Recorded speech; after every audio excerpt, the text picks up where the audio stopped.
বিষ্ণু ককাইদেউ, এতিয়া কিমান ৰাতি, বিনিত্ৰ ৰজনী কাটি আমনি লাগিছে। তুমিয়েতো কৈছিলা নতুন প্ৰভাত আহিব বুলি, কিন্তু কেতিয়া? খিৰিকীখন খুলি বাহিৰলৈ চাই দেখিছো মাথো এন্ধাৰ। এই এন্ধাৰ অমানিশাৰ নে কলা মেঘে সূৰ্য গ্ৰাস কৰাৰ?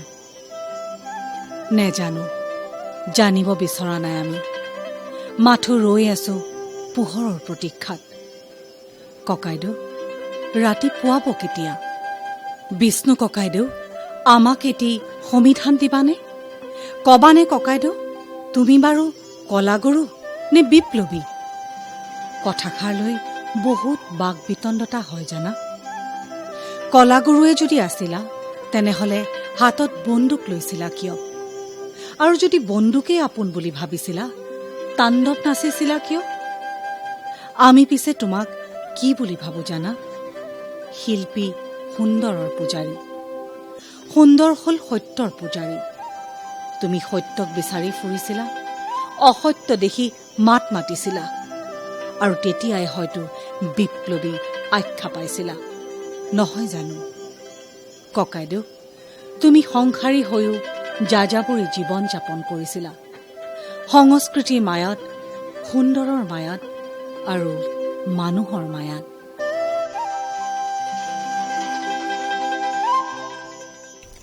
নমস্কাৰ প্ৰিয় দৰ্শক। দূৰদৰ্শন কেন্দ্ৰ গুৱাহাটীৰ এই বিশেষ অনুষ্ঠান সুৰ দেউলৰ পূজাৰীলৈ মই মনালিছাই আপোনালোক সকলোকে স্বাগতম জনাইছো। দৰ্শকসকল, আজি 20 জুন, ৰাভা দিৱস, আৰু এই দিনটোক লৈ আমি সকলো অসমীয়াই প্ৰতিদিনে ব্যস্ত হৈ থাকোঁ। 1969 চনৰ 20 জুন অৰ্থাৎ আজিৰ এই বিশেষ দিনটোতে এইজনা মহান শিল্পীৰ মৃত্যু হৈছিল।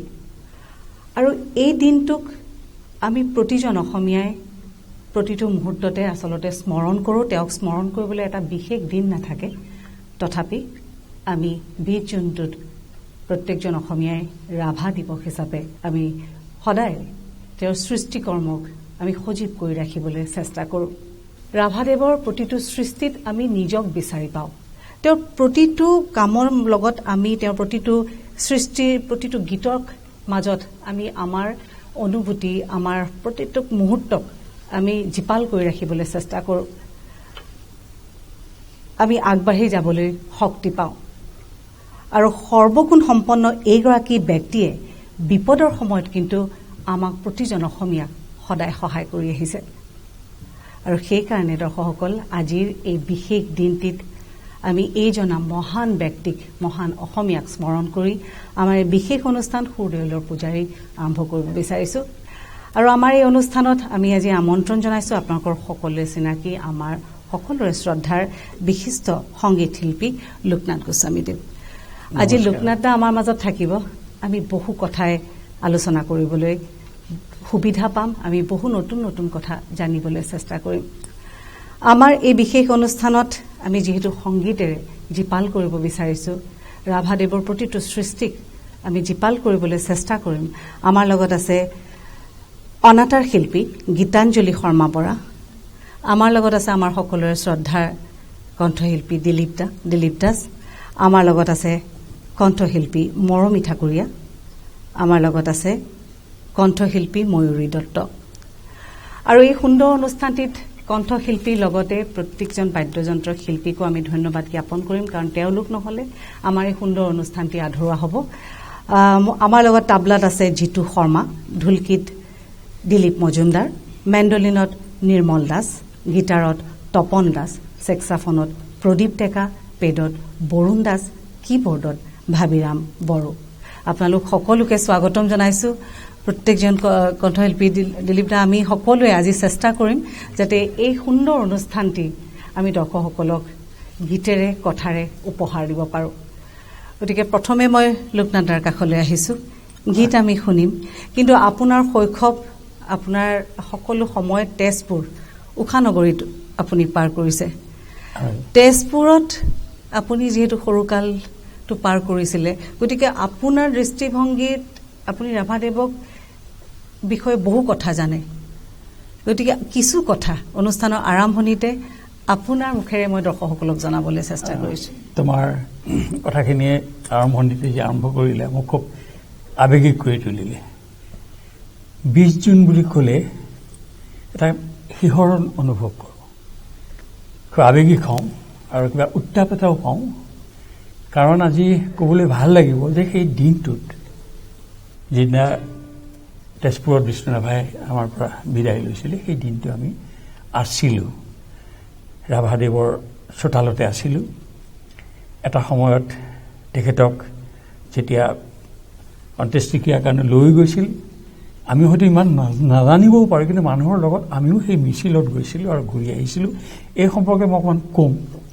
কিন্তু আজি নামটো বৰ ধুনীয়াকৈ দিছে যে সুৰদেউলৰ পূজাৰী এটা হয় খুব আৱেগিক আৰু দুখো আছে কিন্তু দুখৰ মাজত আকৌ মই ক'লো এটা উত্তাপ আছে যে বিষ্ণুৰাভাৰ নামটো শুনিলে সেই প্ৰাণময় যি গানখিনি মই তুমি কৈছা নাম দিছা আজি নাম দিয়া হৈছে সুৰদেউলৰে পূজাৰী আমি সৰুৰে পৰা যিটো গান খুব ঋণী আজি অনুৰণিত হৈ আছিলে সুৰৰে দেউলৰে ৰূপৰে শিকলি ভাঙি দিলি খুলি দুৱাৰ সোণোৱালি পূজাৰীও অকণমান মই গুণগুণাই দিছোঁ গানৰ মানুহটো ৰ'ব পৰা নাই সুৰৰে দেউলৰে ৰূপৰে শিকলি ভাঙি দিলি খুলি দুৱাৰ সোণোৱালি পূজাৰী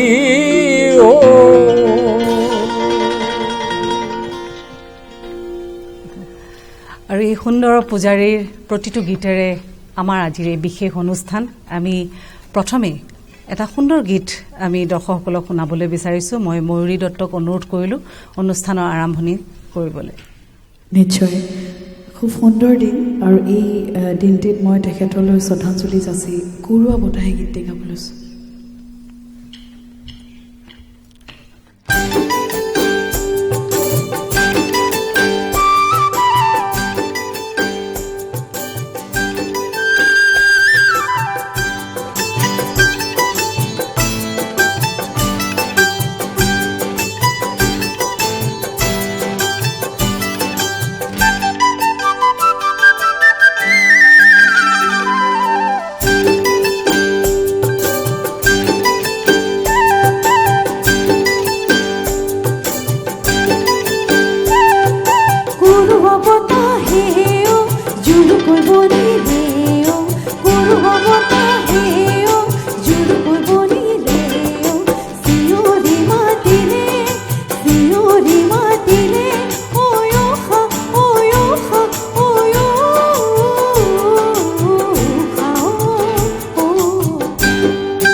ছোৱালীয়ে গীতটো গোৱাৰ লগে লগে সকলোৱে আচলতে গুণগুণাই পৰিছে কাৰণ আমি সৰুৰে পৰা আমি ক'ব নোৱাৰাকৈ প্ৰত্যেকটো গীতে আমি আমাৰ হৃদয়ত আছে আৰু আমি গুণগুণাই থাকোঁ আৰু আজি আচলতে তেনেধৰণৰ এটা দিন অসমৰ প্ৰতিটো চুক কোণত প্ৰত্যেকখন স্কুলতে হওক বা কলেজতে হওক যিকোনো এখন সভা সমিতি পাতে আৰু আমি সৰুৰে পৰা দেখিছোঁ আমি সকলো ব্যস্ত হৈ পৰোঁ ৰাভাদেৱৰ কোনটো গীত আমি গান গাম কোনটো আবৃত্তি কৰিম তো এনেধৰণেতো তেজপুৰতো বহুখিনি অনুষ্ঠান হৈছিল 37 চনৰ কথা 1937 চনত বিশ্বপ্ৰসাদ ৰাভাই কেইগৰাকী শিল্পী তেজপুৰৰ পৰা লৈ কলিকতালৈ গৈছিল তেতিয়া কলিকতা আজিকালি কলকাতা চেনুলা কোম্পানী গান ৰেকৰ্ডিং কৰিবলৈ গৈছিলে কোন কোন গৈছিলে প্ৰফুল্লবালা বৰুৱা সাধনা বৰুৱা মমতা বৰুৱা গিৰিজা বৰুৱা প্ৰফুল্লবালা বৰুৱাৰ ভনীয়েক ডিব্ৰুগড়ৰ পৰা আছিলে প্ৰিয়বালা দত্ত আছিলে পিছত তেজপুৰ কাষতে মাজগাঁও তেওঁলোকৰ ঘৰ তাত গানৰ আড্ডা বহে এদিন বিষ্ণুৰাভাই প্ৰস্তাৱ দিলে যে আমি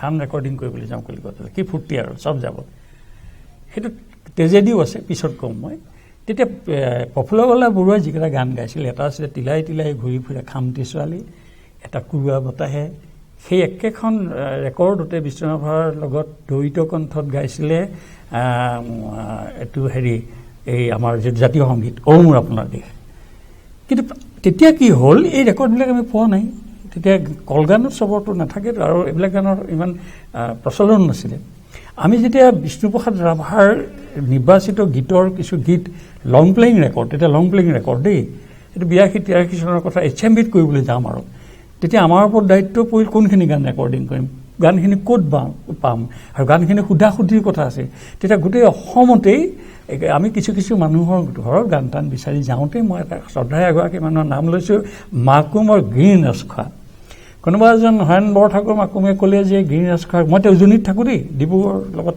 জড়িত মই খুব আকাশবাণীৰ লগত গ্ৰীণ ৰসখোৱাৰ ঘৰত গৈ কলগান পালোঁ থৈ দিছে সজাই আৰু এটা বাকচত এবাকচ ৰেকৰ্ড মই বিষ্ণুৰাভাৰ ৰেকৰ্ডখিনি বিচাৰি বিচাৰি আনি চালোঁ ৰেকৰ্ডখিনিতে পিন কিছুমান আছিলে টেমা এটাত থৈছিলে আনিলোঁ লগালোঁ বজালোঁ তাৰপিছত টেপ ৰেকৰ্ডত গান কৰিলোঁ কিন্তু মই চমকি উঠিলোঁ বিষ্ণুৰাভাৰ এনেকুৱা সুৰ কুৰুৱা বতাহে সুৰটো এতিয়া এওঁ যে গালে ময়ূৰীয়ে সুৰটো চোৱা দেই তোমালোকে বজোৱা সকলো চোৱা কেনেকুৱা সুৰ তিলাই তিলাই ঘূৰি ফুৰা খামটি ছোৱালী তেতিয়া সেই গানকেইটা আনি ৰেকৰ্ডিং কৰিবলৈ ঠিক কৰিলোঁ কিন্তু যিহেতু আমি এখন ৰেকৰ্ডৰ 8টা গান দিব পাৰোঁ তিলাই তিলাই গানটো আমি তেতিয়া নমিতা ভট্টাচাৰ্যৰ সৈতে গোৱালোঁ আৰু এই গানবিলাক পিছলৈ থ'লে পিছত বেলেগ ধৰণে প্ৰকাশ কৰিলোঁ কিন্তু এই মুহূৰ্তত আমি পুনৰ আন এগৰাকী কণ্ঠশিল্পীৰ কাষলৈ আহিছোঁ আজি আমাৰ লগত মৰমী ঠাকুৰীয়া বাইদেউ আছে বাইদেউ আপোনাক আমাৰ অনুষ্ঠানলৈ যিহেতু স্বাগতম জনাইছোঁ আপুনি কোনটো গীত আজি এই বিশেষ অনুষ্ঠানত আপুনি হয় ধন্যবাদ মই আজি এই বিশেষ দিনটোত শ্ৰদ্ধাৰ বিষ্ণু ৰাভাদেৱলৈ শ্ৰদ্ধা জনাই তেখেতৰ এটি কালজয়ী গীত মোৰ কবিতাৰ ছন্দ লাগি গীতটো অকণমান গাবলৈ চেষ্টা কৰিছোঁ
জ্ঞাপন কৰিছোঁ বাইদেউ।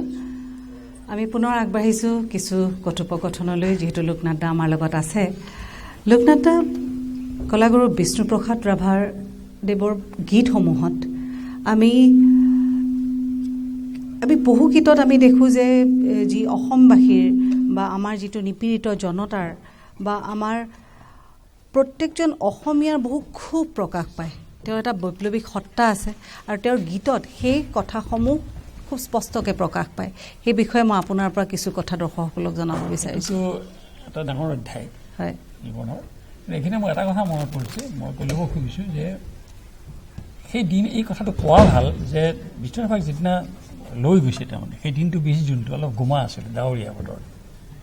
তেতিয়া আমি মানে কি হয়, তেজপুৰত ইতিমধ্যে চাৰিওফালে বুবু বাবা যে বিষ্ণুৰাভা ঢুকাল, নাই, মানুহবোৰ সোঁত বৈছে ঘৰলৈ। তাৰপিছত তেখেতক মানে সেই মৰা ভৰলি কয়, তাতে শ্মশান আমাৰ তেজপুৰ টাউনতে ওচৰতে। তেতিয়া আমিও আৰু দলত লগত গৈছোঁ, কাৰণ বিষ্ণুৰাভা, ফণী শৰ্মা, চন্দ্ৰধৰ গোস্বামী, আমাৰ আকৌ শৈশৱ যৌৱনৰ এটা বেছিভাগ সময় সেই কলিবাৰী ঠাইখন জনা দৰকাৰ। সেইখিনিতেই এই ৰাস্তাটো ইফালে বিষ্ণুৰাভাৰ ঘৰ, আকৌ ৰাস্তাটো পাৰ হৈ ডাঙৰ বাইদেউ ভিনদেউৰ ঘৰ, তাতে থাকি পঢ়া শুনা কৰিছিলোঁ। অকণমান দূৰত আকৌ চন্দ্ৰধৰ গোস্বামী মঞ্চ কয়, নিপন দাহঁতৰ ঘৰ, তাৰ অকণমান হেৰিত আকৌ বলিন্দা মানে ফণী শৰ্মা। গতিকে সেই ওখ পাখ মানুহ যাওঁবিলাক ওখ আৰু ডাঙৰ মানুহ বুলি ক'লে ফণী শৰ্মাৰ ওখ পাখ, চন্দ্ৰধৰ গোস্বামী, নিপন দা দেউতাকো। গতিকে এই মানুহবিলাক দেখোঁ, তেতিয়া সেই মানুহজন নাই। তাৰ যিহেতু শ্মশানৰ পৰা ঘূৰি আহিছোঁ, মই কৈছোঁ ন, খুব দীঘলীয়া নকৰোঁ, মই চমুকে কৈছোঁ। আমি ঘূৰি আহিলোঁ এটা মানে কি বুলি কয়, শূন্য হৃদয় লৈ পেলাই। ইমান বুজি পাইছোঁ বুলিও নকওঁ দেই, ইমান বয়স সেইধৰণৰ হোৱা নাই। তেতিয়া হিৰুদাৰ এটা কবিতা লিখিছিল। হিৰুদাৰ এনেকুৱা কল্পচিত্ৰ যে তেওঁৰ শ্মশানলৈ নাই যোৱা, তেওঁ গুৱাহাটীত আছে, কিন্তু তেওঁ লিখিছে যে চকুৰ পানীৰে ভৰি উঠে মোৰ আইৰ দুচকু, এতিয়া কি সতে মই ঘৰলৈ উভতো। মই বাস্তৱত ঘৰলৈ কি সতে উভতো কৈ আছোঁ, তেওঁ কবি মনে কৈ আছে। সেই কথাটো অকণমান গুণগুণাই দিছোঁ। চকুৰ পানীৰে ভৰি উঠে মোৰ আইৰ দুচকু, এতিয়া কি সতে মই ঘৰলৈ উভতো। চকুৰ পানীৰে ভৰি উঠে মোৰ আইৰ দুচকু, এতিয়া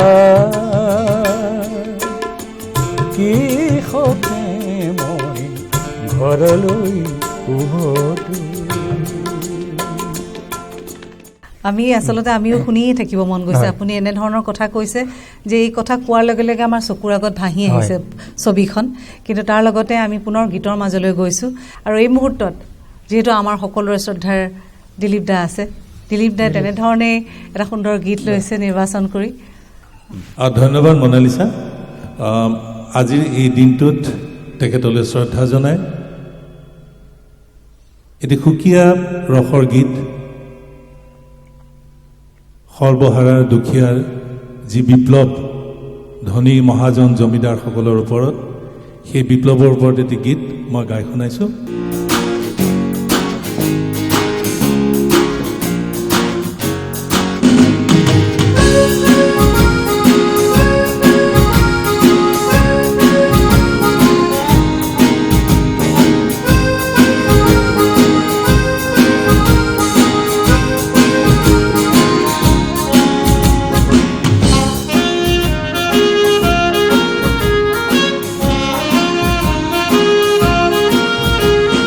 দুখিয়াৰ কলি জানি নাৰী লৱ, টুপি টুপি তেজ কহি কহি প্ৰিয়।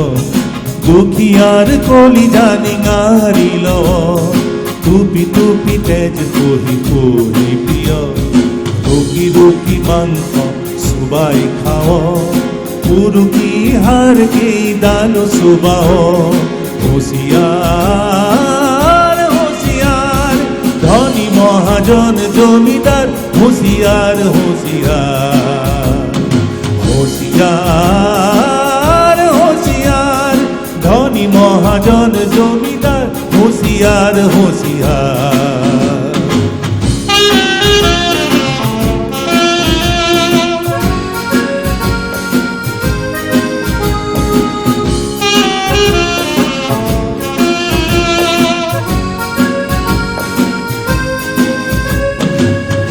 বিপ্লৱ পথৰে যাত্ৰী আমি সৰ্বহাৰাৰ মুক্তিকামী বিপ্লৱ পথৰে যাত্ৰী আমি সৰ্বহাৰাৰ মুক্তিকামী চুৰ নকৰিম আমি সংগ্ৰামী চুৰ নকৰিম আমি সংগ্ৰামী দৰ্পধ্বনিৰ পদ আমাৰ দৰ্পধ্বনিৰ পদ আমাৰ হুঁচিয়াৰ হুঁচিয়াৰ ধনী মহাজন জমিদাৰ হুঁচিয়াৰ হুঁচিয়াৰ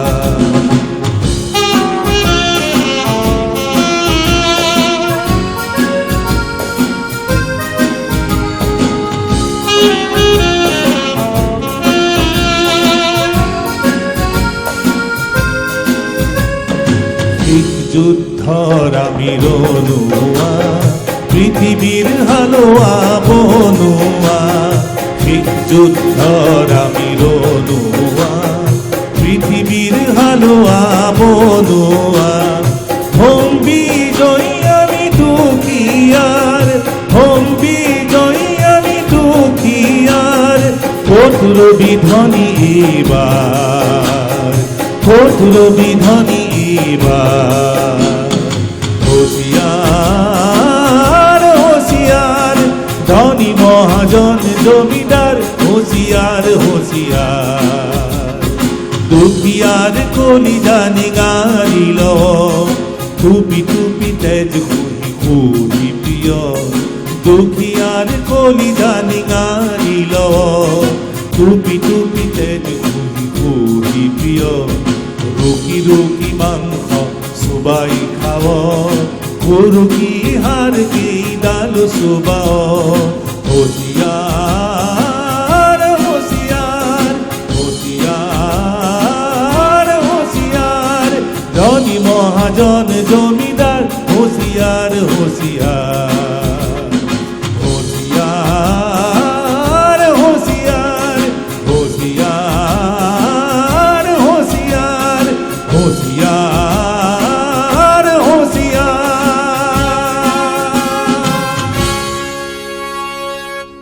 ইমান সুন্দৰ গীত এটা আপুনি এনেধৰণে গাইছে যে আমি মন্ত্ৰমুগ্ধ হৈ পৰিছোঁ কোনো শব্দ বিচাৰি পোৱা নাই যে ইয়াৰ পিছত কি ক'ম কিন্তু তাৰ লগতে এনেধৰণৰো এটা ভাৱ হৈছে ইমান দিন আগৰ কথা আজি বিজ্ঞান আৰু প্ৰযুক্তিবিদ্যাৰ সময় আজিও কিমান সৃষ্টি হয় আজিৰ প্ৰজন্মকো আমি সন্মান কৰোঁ কিন্তু সেই সময়ত না আমি এনেধৰণে চাবলৈ ইণ্টাৰনেটৰ ব্যৱস্থা আছিল না আমি ঘূৰি আন আন ঠাইসমূহত যাবলৈ ইমান সা সুবিধা আছিল কিন্তু তেনে সময়ত এনেধৰণৰ চিন্তা এনেধৰণৰ অসমীয়া যিটো আৱেগক লৈ এনেধৰণৰ শব্দ গাঁথনি এয়া কিন্তু সঁচাকৈ খুব মন কৰিবলগীয়া কথা এইবিলাক হয় গতিকে মই এইটোৱে আমি ভাবোঁ যে উঠি অহা প্ৰজন্ম আচলতে এনেধৰণৰ এই গীতসমূহ যদি আচলতে আওৰাই মই ভাবোঁ যে মই শিল্পী নহয় কিন্তু ক্লিয়াৰিটি স্পষ্টতা যিটো হ'ব বা আমি অনুভৱ কৰি যেনেধৰণে গাব পাৰিম এই গীতসমূহে কিন্তু আমাৰ উঠি অহা প্ৰজন্মক বহু মানে আগুৱাই লৈ যোৱাত সহায় কৰিবলগীয়া মানে এনেকুৱা শব্দ গাঁথনি লগতে সুৰৰ গাঁথনি হয় কি সুন্দৰ মন কৰিবলগীয়া লোকনাথা এতিয়া আমি আহিছোঁ আমি যিমানখিনি জানিছোঁ শুনিছোঁ বুজিছোঁ বিষ্ণুপ্ৰসাদ ৰাভাদেৱ আচলতে এজন সুঠাম তেজাল এজন ডেকা আছিল তেওঁ ডেকা অৱস্থাত আৰু সকলোৱে কয় তেওঁ ড্ৰেছ পাতিটো যথেষ্ট তেওঁ চখীন আছিলে খুব ৰোমেণ্টিক আছিলে আৰু সেই ৰোমেণ্টিচিজিমত বহু সুন্দৰ সুন্দৰ গীতৰো সৃষ্টি হৈছে মই ক'লে মোৰ বহুত ভুল হ'ব পাৰে কিন্তু আপোনাৰ পৰা জানিব বিচাৰোঁ সেই সময়ৰ কিছু সুন্দৰ সুন্দৰ গীতৰ সৃষ্টি আঁৰৰ কথা ইয়াক কলাগুৰু বুলি কোৱা হয় আকৌ একে সময়তে সৈনিক শিল্পী বিষ্ণু ৰাভা গতিকে মই লক্ষ্য কৰিছোঁ যে এগৰাকী শিল্পীক যেতিয়া মূল্যায়ন কৰিবলগীয়া হয় এতিয়া গোটেই জীৱন পৰিক্ৰমাটো আমি ল'ব লাগিব এচোৱা লৈ বা এটা গান ল'লে সেইটো কণাই হাতী চোৱা নিচিনা হ'ব সাধু এটা আছে না কণাই হাতী চালে যে বেলেগ বেলেগ দেখে বিষ্ণু ৰাভাৰ জীৱনৰ গোটেই পৰিক্ৰমাটোত মই এটা কথা কওঁ যে মই আৰম্ভণিতে কৈছিলোঁ গান গাবলৈ গৈছিলোঁ কলকাতালৈ এটা গ্ৰুপ লৈ ডিব্ৰুগড়ৰ পৰা আহিছিলে প্ৰীতিবালা দত্ত প্ৰিয়বালা দত্ত তেওঁলোক দত্তৰ ছোৱালীকান দত্ত হৈ আহিছিলে আৰু ইয়াত আহি প্ৰফুল্লবালা দত্ত প্ৰফুল্লবালা বৰুৱা হ'ল তেওঁলোকৰ ভনীয়েক দুজনী আহিছিলে সেই তেওঁলোকক লৈ গান গাবলৈ গ'ল আৰু যাওঁতেই বিষ্ণু ৰাভাৰ প্ৰেমাশক্তি হ'ল এই প্ৰিয়বালা দত্তৰ লগত আৰু তাতেই কলকাতাত গান চান ৰেকৰ্ড কৰিলে কৰাৰ পিছত বিষ্ণুৰাভাৰ বিবাহ হ'ল, বিবাহ সম্পন্ন হ'ল। তাত বিবাহ চিঠি ছপা কৰিছে, সেই চিঠি মই এতিয়াও ৰাখিছোঁ দেই, মানে তাৰ কপি ৰাখিছোঁ আৰু কলকাতাত কোন ষ্ট্ৰীটত ক'ত ভাড়াঘৰলৈ বিয়া হৈছিলে। কিন্তু দুখৰ কথাটো হ'ল, আটাইতকৈ দুৰ্ভাগ্যজনক কথা হ'ল যে প্ৰিয়বালাৰ সৈতে বিষ্ণুৰাভাৰ বিয়া হোৱাৰ 28 দিনৰ পিছত প্ৰিয়বালা ঢুকালে। প্ৰথমে পত্নী গান গাবলৈ গৈছে, ডিব্ৰুগড়ৰ পৰা আহিছিল তেজপুৰলৈ বায়েক ভিনীহিয়েকৰ ঘৰলৈ। তাৰপিছত বিষ্ণুৰাভাই লৈ গ'ল, বিষ্ণুৰাভাৰ লগত প্ৰেমৰ এটা হেৰি হ'ল, বিয়াও হ'ল, চিঠি পত্ৰ ছপাই ফৰ্মেল আনুষ্ঠানিক ঢুকাল। কি হ'ব পাৰে ভাবি চোৱাচোন কথাটো। বিষ্ণুৰাভা পাগল হৈ গৈছিলে, ৰুমৰ ভিতৰত সোমাই আছিলে, কেঁচাই ভস্ম সানি কিবা কৰি বুলি মানুহে কয়, মইতো দেখা নাই, শুনা কথা যে দুৱাৰ মাৰি থাকে ওলাই নাই, মানে ভয় খাই গৈছে যে বিষ্ণুৰাভাৰ কি হ'ব। তাৰপিছত এটা সময়ত সংঘ হেৰিত মানুহ লগ পাই তেওঁ RCPI ৰিভলিউচনাৰী কমিউনিষ্ট পাৰ্টিত তেওঁ যুক্ত হ'ল। এই কথাবিলাক নক'লে আকৌ আধৰুৱা হ'ব। এতিয়া RCPIত যুক্ত হৈছিল 45 চনত। RCPIত যুক্ত হোৱাৰ লগে লগে তেওঁ চিন্তা ভাৱনাই আকৌ এটা হেৰি হ'ল। চমুতে ক'বলৈ গ'লে RCPI এটা সময়ত চৰকাৰে, স্বাধীন চৰকাৰে বেআইনী ঘোষণা কৰিলে, বিষ্ণুৰাভাৰ মূৰৰ ওপৰত মূল্যও ঘোষণা কৰিলে। তৎসত্ত্বেও বিষ্ণুৱে, তুমি যে ক'লে ইণ্টাৰনেট নাই, একো নাই, তেতিয়াও কিন্তু খোৱাং, টিংখং, তোমাৰ পানীদিহিং মৌজা, চেপন, বেলচৰ বেলতলাত বিষ্ণুৰাভা ঘূৰি আছিল। তেতিয়া বিষ্ণুৰাভাৰ খবৰবোৰ কেনেকৈ যায়, এইটো শৈলেন মেধি ঢুকাল, বিষ্ণুৰাভাৰ সতীৰ্থ আছিলে, পিছত ওকালতি কৰি ঢুকাইছে। তেওঁ কৈছে যে যিবিলাক মেছেজ যায়, মেছেজত এটা গান লিখি পঠায়, গোপনে মেছেজ যায়, তাত লিখি যায়, প্ৰথমতে লিখিলে ৰক্ত লিখনিৰে লিখি যাম। তেতিয়া শৈলেন মেধিয়ে ক'লে ৰক্তটো আমাৰ কৃষকে গাব নোৱাৰিব, শব্দটো ইমান টান, কি লিখা, তেজৰ বোলে লিখি যা, শব্দ দেই, তেনেকুৱা। ঠিক তেনেকৈ বল বল বল কৃষক শক্তি দল, য'ত কৈছে তই খোৱা বিশ্ববাসীক মাটি ফালি ধান, সেইবিলাক গান পিছত আমি ৰেকৰ্ডত দিছোঁ দেই, গানটো আজিকালি গায়। আৰু এই মুহূৰ্তত আমি আহিছোঁ অনাতাঁৰ শিল্পী গীতাঞ্জলি শৰ্মা বৰাৰ কাষলৈ। আৰু আপুনি কি শুনাব আমাৰ দৰ্শকসকলক? হয়, ধন্যবাদ। আজি ৰাভা দিৱসৰ এই পবিত্ৰ বিশেষ দিনটোত মই বিষ্ণু ৰাভা দেৱলৈ শ্ৰদ্ধাঞ্জলি জনাই জয়া নাই গানটো গাবলৈ ওলাইছোঁ। জয়া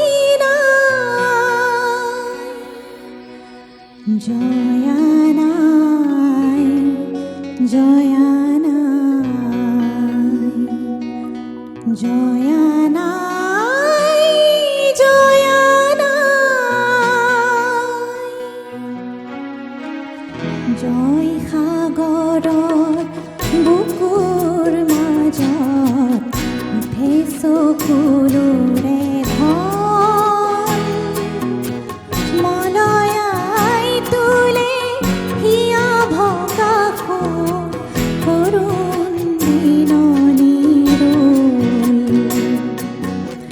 জয়া নাই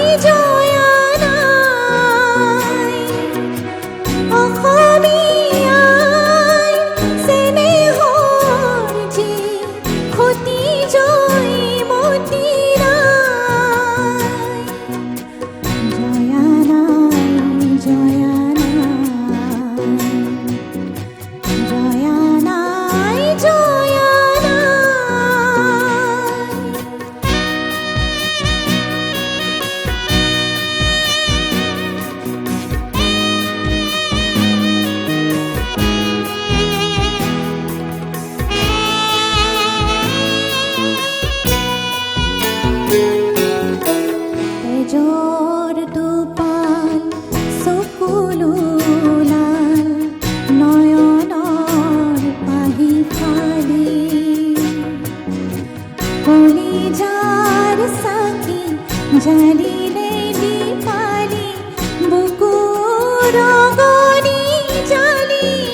আমি পুনৰ গীত শুনিলোঁ, পুনৰ কথাৰ মাজলৈ আহিছোঁ।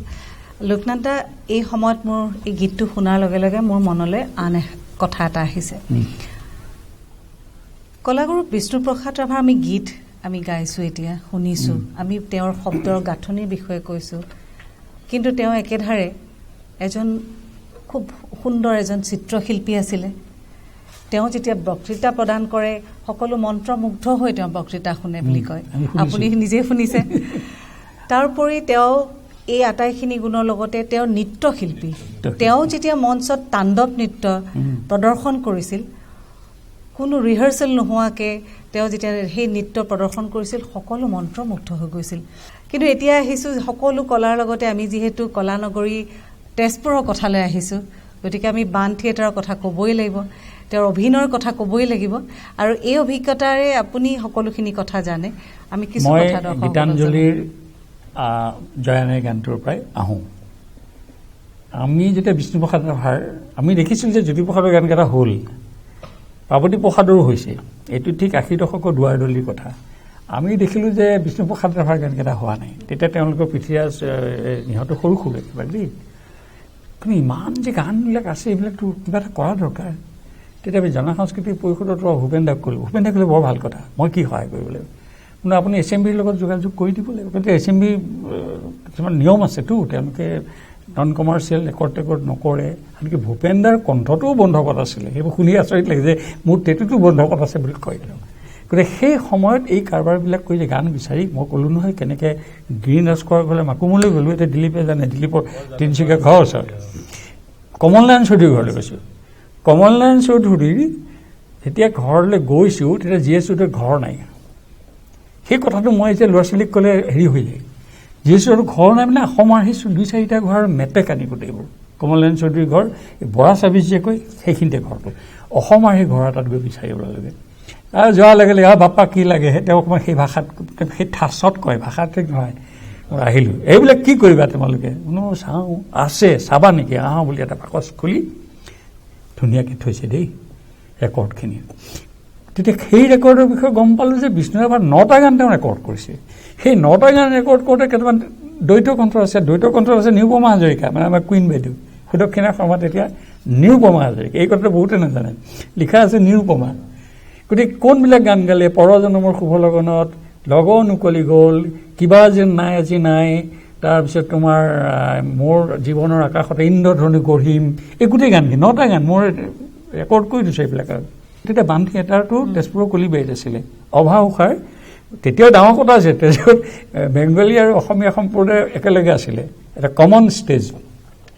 পিছত জানাই নহয় থলুৱা মানুহবিলাকৰ মাজত অকণ ঘটনাকৈ ঘটে, আগত কোন হ'ব, পিছত কোন বহিব, কোনে স্থান পাব, ভাগ হৈ গ'ল। গতিকে অভা উষাই মাটি অকণমান দিলে, কলিবাৰীত এই পাতিলে। এতিয়া পিছে হেৰিলৈ আহিলে, অকণ মূল টাউনলৈ আহিছে।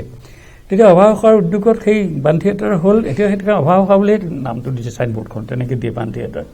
এইজন অভিজ্ঞতা, আৰু তেতিয়া অৰ্কেষ্ট্ৰা থাকেই বাণ থিয়েটাৰত, কাৰণ লক্ষীৰাম বৰুৱাই 1906 চনত প্ৰথম অৰ্কেষ্ট্ৰা তেজপুৰত কৰিছিলে। গোটেই অসমৰ পৰা এছাজ বজোৱা, চেতাৰ বজোৱা, খোল বজোৱা, টকা বজোৱা মানুহ গোটাই আনিছিলে। গতিকে তাৰপিছত যেতিয়া নাটক হয়, তাৰপিছত আমি চিনেমাত দেখিলোঁ ভুজলুং কাকা, কি ধৰণৰ ভুজলুং কাকা কৰিছে, এৰাবাটৰ সুৰ, তেনেকৈ ধৰা এই CM হৈছে প্ৰতিধ্বনিত, তেনেকুৱা তেওঁৰ গোটেই সেইবোৰ এটা চৰিত্ৰ। তাৰপিছত মোক যেতিয়া ৭৬ চনত ইমাৰ্জেঞ্চি পিৰিয়ডত বিষ্ণু ৰাভা দিৱস পাতিবলগীয়া, আমি জেল খাবলগীয়া অৱস্থা হৈছে, থানালৈ লৈ গৈছিলে তেতিয়া ইমাৰ্জেঞ্চিটো। মোহিনী ৰাভাৰ বাইদেউৰ ওচৰলৈ গৈ, বাইদেউক মোক ভাল পায়, মৰমো কৰে। মোহিনী ৰাভাৰ তাত গৈছিলোঁ গান বিচাৰি, তেওঁ দিছিলেও গান স্বৰলিপি, সেইবিলাক আনি আমি গান কৰিছোঁ। মোক ক'লে আকৌ নহয় দীঘলীয়া হ'ব, কিন্তু বাকচ এটাত থৈছিলে জাপ জাপ জাপ চিত্ৰবিলাক। কিন্তু আপুনি কৈছে এতিয়া পুনৰ গীত এটালৈ গৈছোঁ, আমি ময়ূৰী কাষলৈ আহিছোঁ। মই লগন গলি গ'ল গীতটি শুনাব বিচাৰিছোঁ।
মনৰ কথাটি মোৰ হিয়াত গোপনে থোৱা মনৰ কথাটি মোৰ হিয়াত গোপনে থোৱা লগৰ কলি তেওঁ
যে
আন এটা সুন্দৰ গীত দৰ্শকসকল আপোনালোকক ময়ূৰীয়ে শুনালে। আমি আৰু গীতলৈ আগবাঢ়িম, তাৰ মাজতে পুনৰ লোকনাথ দাৰ লগত কিছু কথা পাতিম। এটা বিষয় মই আপোনাৰ পৰা জানিব বিচাৰোঁ যে তেওঁ এজন মহান শিল্পী। মহান শিল্পীৰ পিছতো তেওঁ কিন্তু আমাৰ যিসকল খাটি খোৱা অসমীয়া, যিসকল শ্ৰমজীৱী অসমীয়া, যিসকল বনুৱা, তেওঁলোকৰ লগতো কিন্তু তেওঁ এটা সাংঘাতিক এটা আত্মিক এটা তেওঁৰ ভাৱ আছিলে, সম্পৰ্ক আছিলে। আৰু তেওঁ নিজৰ মাতৃভাষা ভাল পাইছিলে, নিজৰ অসমখনক ভাল পাইছিলে, আৰু সেইখনলৈকে তেওঁ প্ৰতিটো মুহূৰ্তত অসমৰ কাৰণে, আমাৰ প্ৰতিজন অসমীয়াৰ কাৰণে তেওঁ কিবা কৰিবলৈ প্ৰতিদিনেই তেওঁ চেষ্টা কৰিছিলে। এই বিষয়টোত কিছু কথা আপোনাৰ পৰা জানিব বিচাৰিছোঁ। বিষ্ণুৰাভাক এবাৰ ত্ৰিপুৰাৰ ৰজাই গান গাবলৈ মাতিছিলে। ওলালে আৰু তালিটো ওলাব আনি তাৰপিছত ক'লে এই ৰজাক গান শুনাই কি হ'ব নাযাওঁ ৰজাই গান শুনি কি কৰিব হাত তাপুলি বজাব পইচা অকণমান দিব গতিকে সেইকাৰণে বিষ্ণুৰাভাৱে আচলতে এটমস্ফিয়াৰ এটা পাইছিলে পঢ়িয়ে যে কিবা যদি কৰিব লাগে কমন পিপল সাধাৰণ মানুহৰ কাৰণে কৰিব লাগে আৰু মই এতিয়া নিজেও ব্যক্তিগতভাৱে ভাবোঁ যে বৰ বেছি এইবিলাক ৰজাঘৰীয়া হেৰি বৰ বেছি হেৰি লাভ নাই এইবিলাক মানুহৰ মুখত যদি হাঁহি বিৰিঙাব পাৰোঁ সেইটোৱে আৰু বিষ্ণুৰাভাৱে মই ক'ব পৰা নাই কথাটো কিন্তু বিষ্ণুৰাভাৱে মুখত হাঁহি বিৰিঙাব লাগে সাধাৰণ মানুহৰ আপুনি ক'ব পৰা নাই নহয় আপুনি বহুত কথাই কৈছে এই মুহূৰ্তত আমি অনুধাৱন কৰিছোঁ যে আচলতে আমিনো কি কৰি আছোঁ আমি আচলতে প্ৰতিটো মুহূৰ্তত আমি নিজক লৈ ব্যস্ত ৰাতিপুৱাৰ পৰা সন্ধিয়ালৈ আমি ব্যস্ত প্ৰতিজন ইয়াতে যিসকলে বাদ্যযন্ত্ৰৰ লগত জড়িত হৈ আছে দুবেলা দুমুঠি খাবলৈ আমি ব্যস্ত আমি আগুৱাবলৈ ব্যস্ত আপুনি যিখিনি কথা ক'লে যে তেওঁক ৰজা ঘৰত আমন্ত্ৰণ জনাইছিলে কিন্তু তেওঁ MLA হৈছিলে তেওঁ ঘৰটো নিলামত গ'ল তেজপুৰৰ ঘৰটো এতিয়া MLA তেতিয়া MLA ছয় কোনোবাই গৈ বিমলা প্ৰসাদ চলিয়াই গৈ ক'লেগৈ বৰ ডাঙৰ কথা হ'ল আমাৰ MLA গান গাই আছে ইয়াত ভূপেন হাজৰিকাৰ লগ লাগি CM প্ৰতিধ্বনি কৰি আছে আৰু তেওঁ ঘৰটো নিলামত গৈছে এতিয়া গোটেই মাটি ভৰাই লাম লাকটো চব উলিয়াই দিছে এতিয়া কিবা এটা কৰক বিমলা প্ৰসাদ চলিয়াই বোলে তেজপুৰৰ কাবলৈ বোলে তেতিয়া সেই লেণ্ডফোন থাকেতো আৰু ক'লে যে সদ্যহতে কোক কৰিব নালাগে মই কিবা এটা ব্যৱস্থা কৰিম এই কাহিনী কোনোবাই জানেনে এজন MLA ঘৰ কোক হৈছে তেওঁ কিন্তু তেওঁৰ মাটিও বহুত আছিলে তেওঁ সেই মাটিও শেষলৈ পাৰিলে গতিকে সেই কথাবোৰ আমি অলপ ভাবাও দৰকাৰ আমি ইমানখিনি কৰিব নোৱাৰোঁ বিচনাব হ'ব নোৱাৰোঁ কিন্তু অকণমান যদি কৰিব পাৰোঁ আমাৰ শিল্পী আমি আশা কৰিছোঁ আজি আমাৰ এই বিশেষ অনুষ্ঠানটিৰ জৰিয়তে যদি আপুনি যিখিনি কথা যি কথাৰ এটা পোক আমাৰ মনত সোমাই দিলে যদি আমি অনুষ্ঠানৰ শেষৰ লগে লগে যদি আমি পাহৰি যাওঁ বা যিসকল দৰ্শকে অনুষ্ঠানটি সামৰণি মৰাৰ পিছত টিভিটো অফ কৰিলে আকৌ দৈনন্দিন জীৱনত আমি সকলো ব্যস্ত হ'ম এইটো হ'লে মই ভাবোঁ যে এনেধৰণৰ অনুষ্ঠানৰ আচলতে একো আমি ৰাইজক একো দিব নোৱাৰোঁ আমাৰ সকলোৰো দায়িত্ব থাকে আৰু আপুনি আজি আচলতে কিছু ক্ষেত্ৰত গীতৰ মাজেৰে কথাৰ মাজেৰে আমি পাহৰি যোৱা সেই যে আইনাখনত যে এটা আৱৰণ আহি গৈছিল সেই আৱৰণখনক আপুনি পৰিষ্কাৰ কৰি দিলে আমি আশা কৰিছোঁ আমি সকলোৱে অনুধাৱন কৰিম নিজকে কথা নাপাতো এতিয়া আপোনাৰ কথাৰ পৰা পুনৰ উভতি ওলাই গৈছোঁ গীতৰ মাজলৈ আন এটি গীত যিটো গীত দিলীপ দাক অনুৰোধ কৰিলোঁ সেই গীতেৰে আমি আমাৰ অনুষ্ঠানটি সামৰিম শেষত এটা সুন্দৰ গীত জীৱনৰ শেষ কালৰ গীতটোকে গাওঁ নেকি লোকনাথ দা এই মোৰ শেষ গান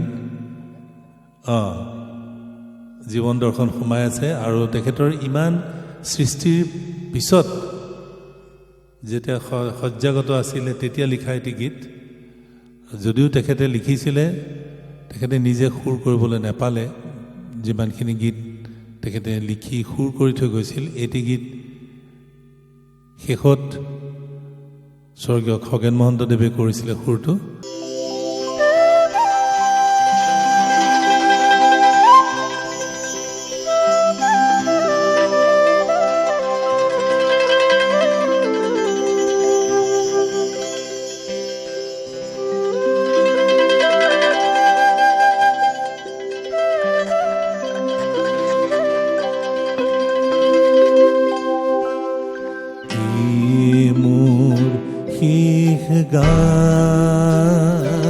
মোর জীবন নাতর শেষ রাগিনী কল্যাণ খরমা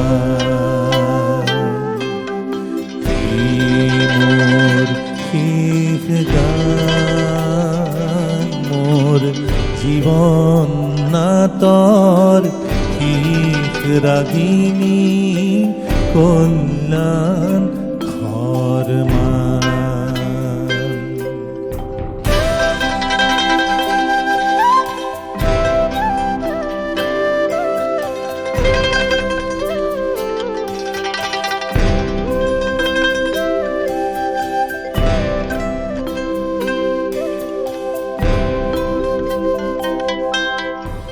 পাতনিতে বালু ধেমালি নান্দি ভঙ্গি সূত্ৰধাৰ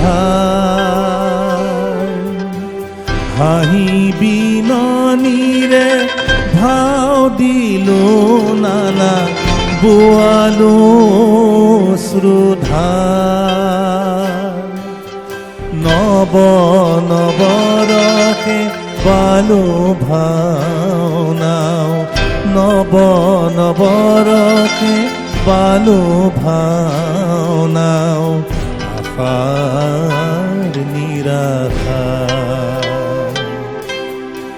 আজি হ'ব মোৰ জীৱন নাটৰ ভাওনাৰ অৱসান মোৰ জীৱন নাটৰ শেষ ৰাগিনী কল্যাণ ঘৰমান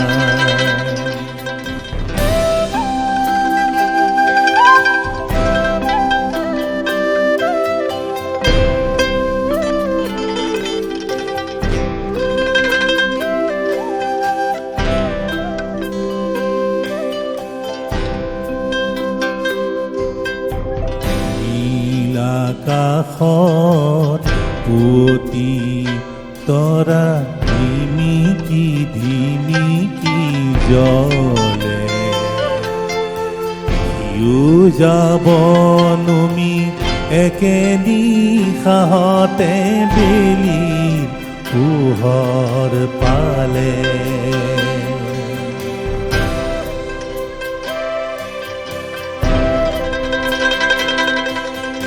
যোগীৰ লগৰে বন্তিৰ শিখা নমো নমোকৈ নাচে ঘৰমান তালৰ কল্যাণ ৰাগৰ চেৱে ওপৰুক আছে দুখে গুণে হ'ল ভাওনাৰ শেষ পুতি তৰাও নোমে বাঁহৰ আগেদি উষাৰ বেলিয়ে ৰঙা মুখ তুলি জোমে শিখাৰ লগৰী বিদায় ৰাগিনী শিখাৰ লগৰী বিদায় ৰাগিনী ৰাইজৰ পদ চুমে আজি হ'ল মোৰ জীৱন নাটৰ ভাওনাৰ অৱসান জীৱন নাটৰ শেষ ৰাগিনী কল্যাণ ঘৰমান মোৰ শেষ গান মোৰ জীৱন নাটৰ শেষ ৰাগিনী কল্যাণ ঘৰমান মোৰ শেষ গান মোৰ জীৱন নাটৰ শেষ ৰাগিনী কল্যাণ ঘৰমান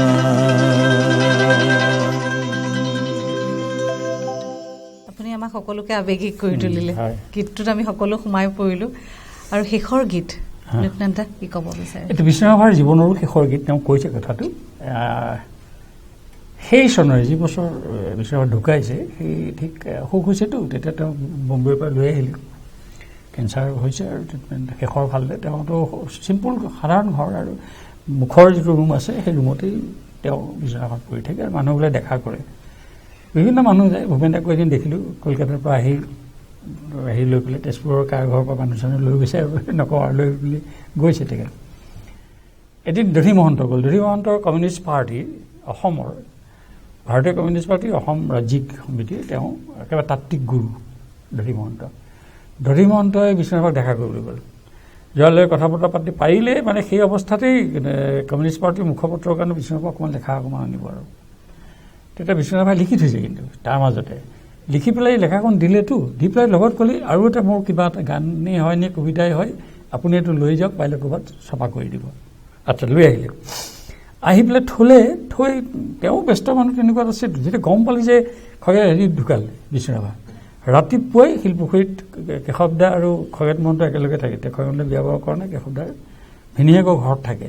দৰিম মহন্তই গ'লে হেৰি মহন্ত হেৰি হ'ল নহয়, বিশ্বনাথ ঢুকাল নহয়, এতিয়া যাব লাগে আমি গাড়ী চাড়ী বন্দবস্ত কৰিলে। খগেন দা ওলালে, তেতিয়া ফটকৈ দক্ষিণ মহন্তই ক'লে কি এটা কাম কৰা বাপু, এনেকৈ কাগজ এখন উলিয়ালে, তুমি এটা কাম কৰা, এইখন তুমি লৈ যোৱা ৰেডিঅ'লৈ নি পেলাই তাতে তুমি আবৃত্তি কৰি বা কিবা কৰিবা, মই যাওঁ, তুমি যাব নালাগে, তেজপুৰলৈ আমি আহোঁ।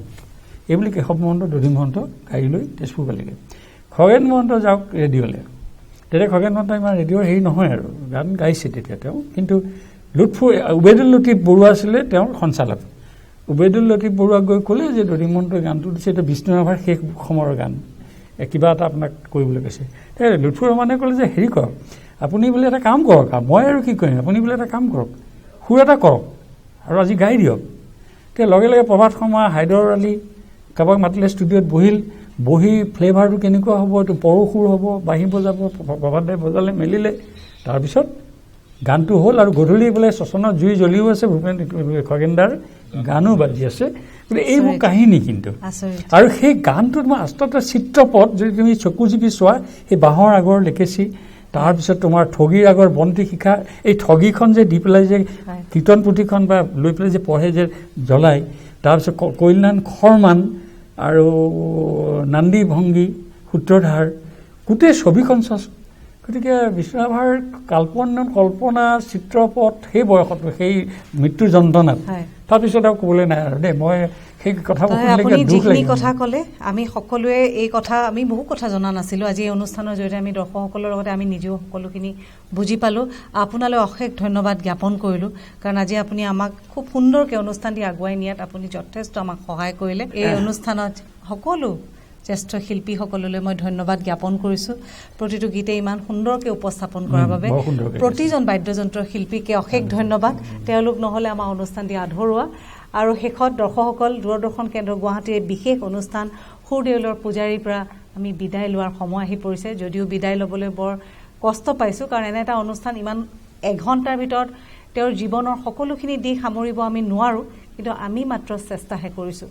যদি আমাৰ এই অনুষ্ঠানৰ মাজত ক'ৰবাত আমি কিবা কাৰণত কিবা ৰৈ গৈছে, তাৰ কাৰণে আপোনালোকে যাতে কোনো দায় দোষ নধৰে।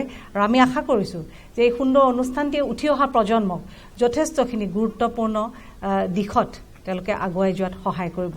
পুনৰ আপোনাক সকলোলৈকে ধন্যবাদ জনাই আজি এই বিশেষ অনুষ্ঠানৰ পৰা মমন আলিছাই বিদায় লৈছোঁ। নমস্কাৰ।